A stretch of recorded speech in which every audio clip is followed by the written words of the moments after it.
Last Sunday, this was uh, the message that I delivered in Community Christian Ministry Stanza.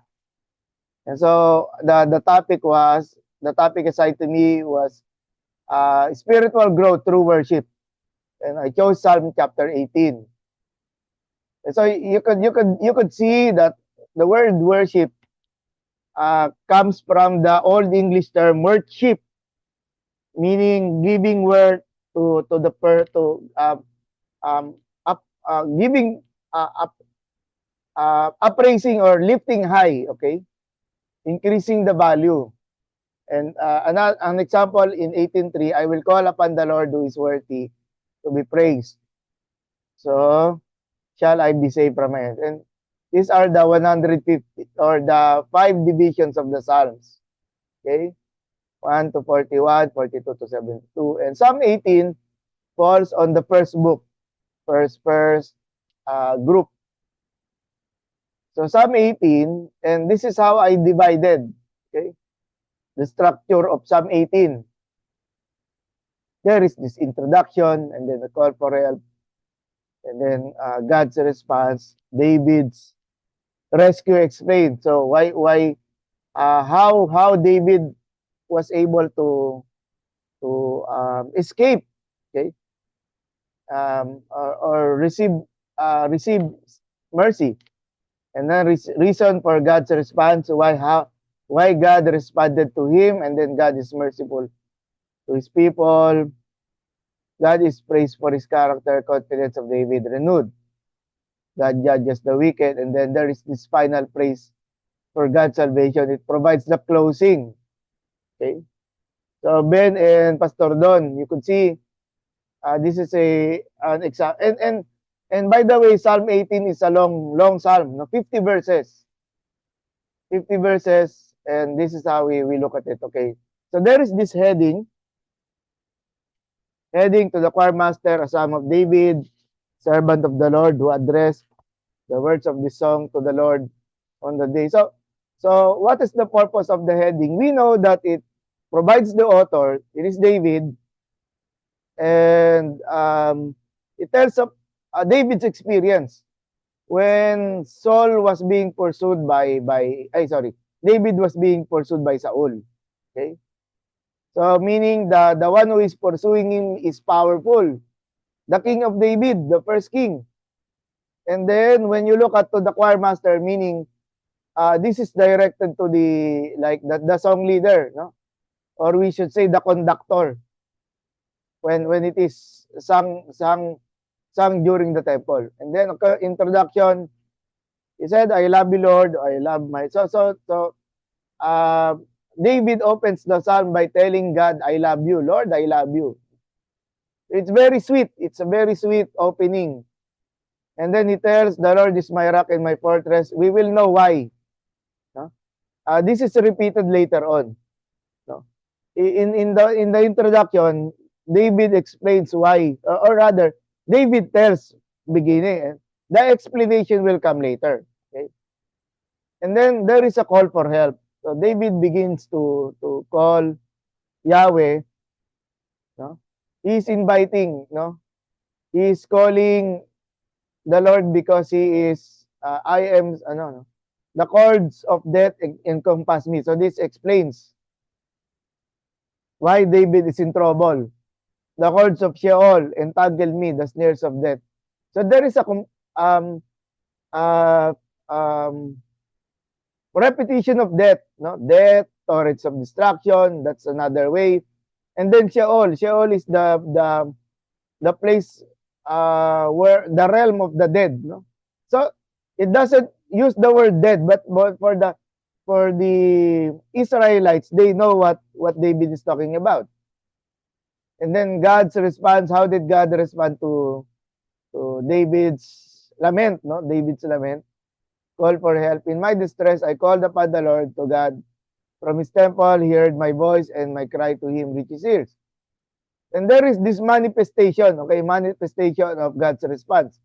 The earth reeled and rocked, the foundations also, the mountains trembled and quaked because he was angry. So there is this physical manifestation, no? Smoke went up from his nostrils, devouring fire. So, there is an earthquake, there is fire, there is yung smoke, yung manifestation of yung coming from the fire, di ba? He bowed the heavens and heavens,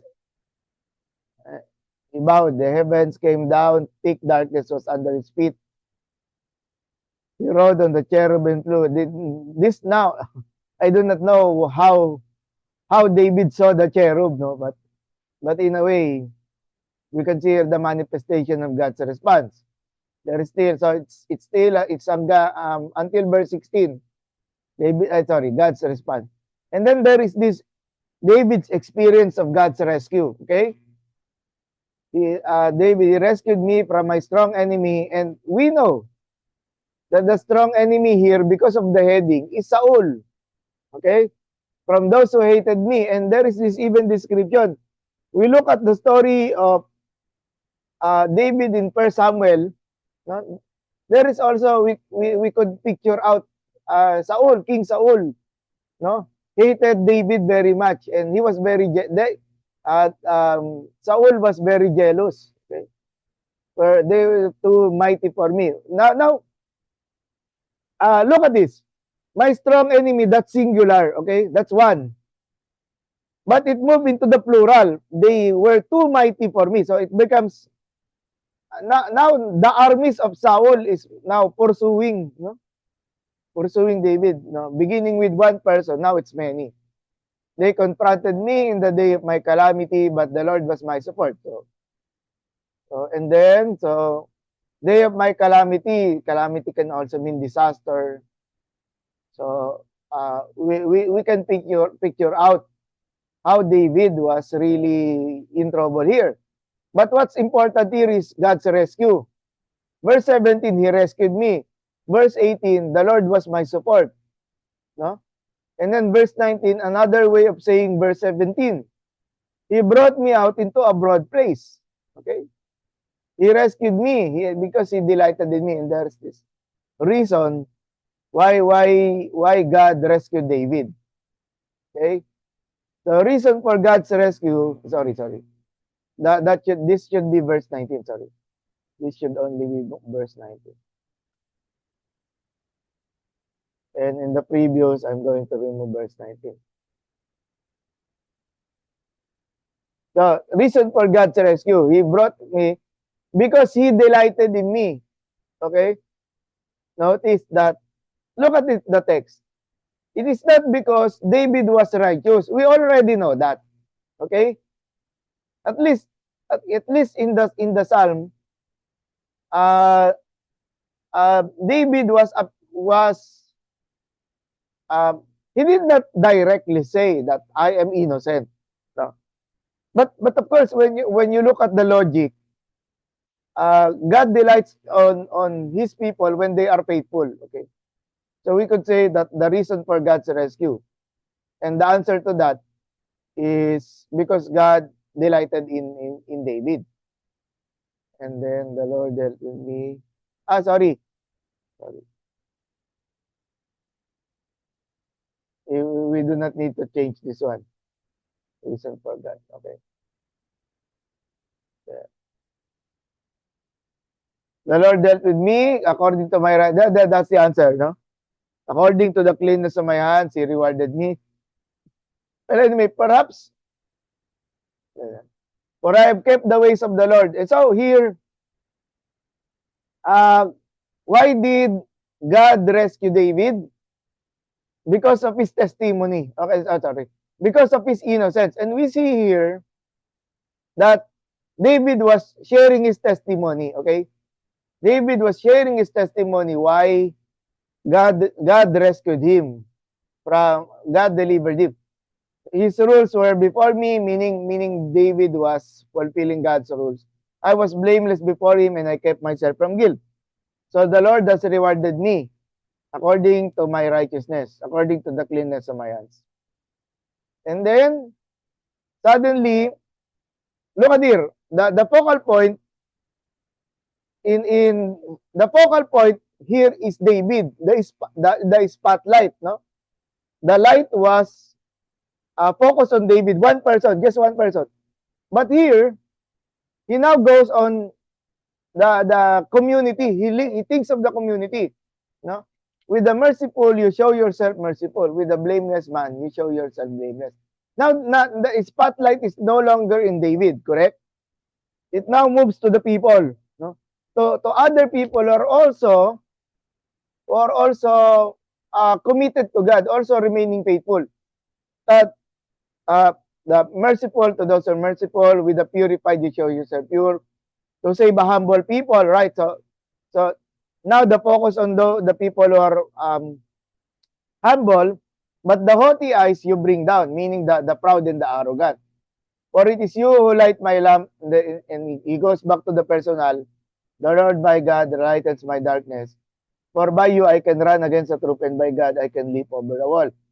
But when you look at with the merciful, you show yourself merciful.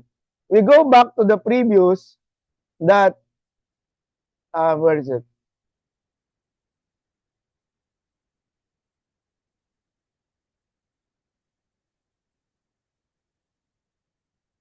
Ayan. He goes back to the problem. Okay? So what was the problem? Now he was being pursued by people who have evil intentions. Okay? Evil intentions. So it is in contrast, no? In contrast with the ones that we see here, verse 25 to 29. And then there is a praise for God's attributes. No? How is God described in these verses? No? God is God's way is perfect. For who is God but the Lord? No? Relational.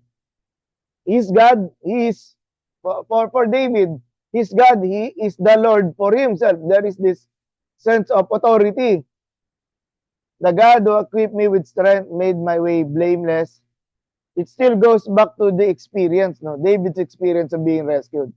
He made my feet like the feet of a deer and set me secure on the heights. He trains my hands for war so that my arms can bend a bow of bronze. You have given me the shield of your salvation. Remember in the opening, verse 2, you are my rock and my fortress, no? Something like that. Your right hand supported me, gentleness made me great. And then I pursued my confidence of David renewed. He was lamenting in the beginning of the part. Now his confidence is renewed here. Okay? I pursued my enemies, overtook them, did not turn back. I thrust them through so they were not able to rise. They fell under my feet. For you equip me with strength. And how did the confidence of David renewed? Why? Because he remembered the attributes of God. Okay? But of course, he remembered what God did for him. So he remembered, and then now he's again confident. For you equip me with strength for the battle. You made those who rise against me sink under me. And then this is a follow-up to how God is being described, yung God's attributes. God judges the wicked. Now this is a message, no? Earlier we see here the message. Now God is merciful to his people. Now there is this the message to the wicked. Okay? So this provides a warning. You may say this is a warning, no? In your structure. You made my enemies turn their backs, and those who hated me I destroyed.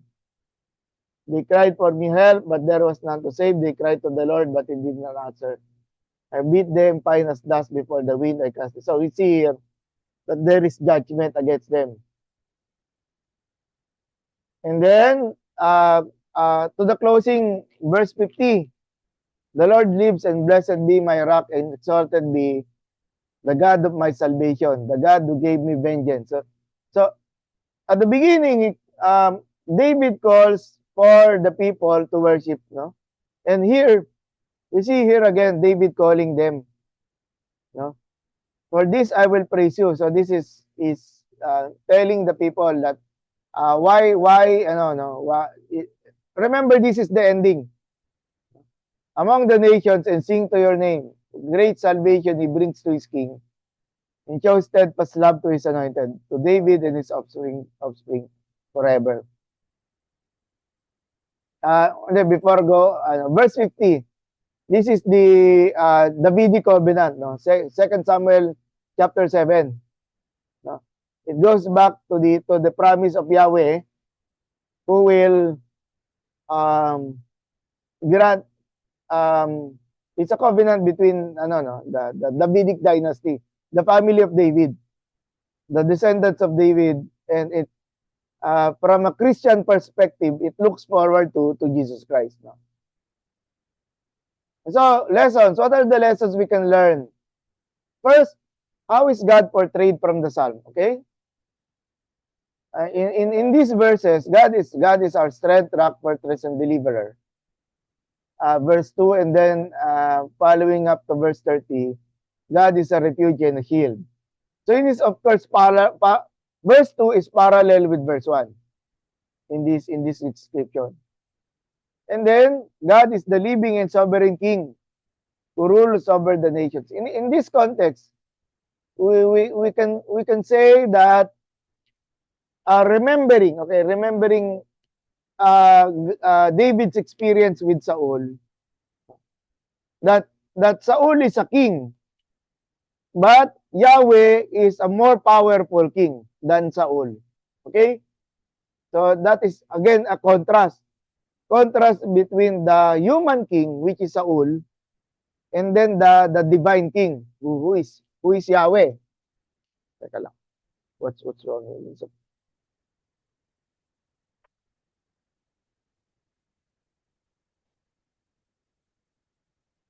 Okay. Yeah, thank you.